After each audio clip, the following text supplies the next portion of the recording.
পরীক্ষার জন্য কিভাবে দেবো? বাচ্চারা নাকি বড় লোক? আস্তে কথা বলবো। কি আস্তে কথা বলবো? কয়দিন পর পর কি সাহায্য লাগবে? এই স্টুডেন্ট এই বাচ্চাটার কথা শুই না আমার যে একটা মায়া লাগতেছে।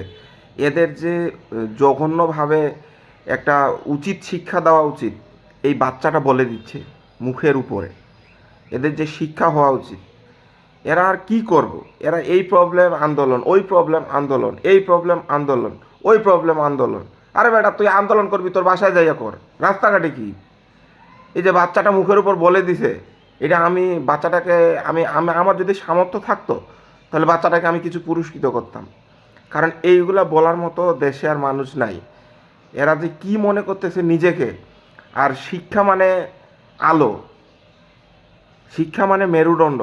আমরা হয়ে গেছি কি অন্ধকার আর মেরুদণ্ডহীন, বুঝছেন? আমাদের মাথায় আর জ্ঞান বুদ্ধি নাই যে কিভাবে শিক্ষার আলো জ্বালাইতে হবে।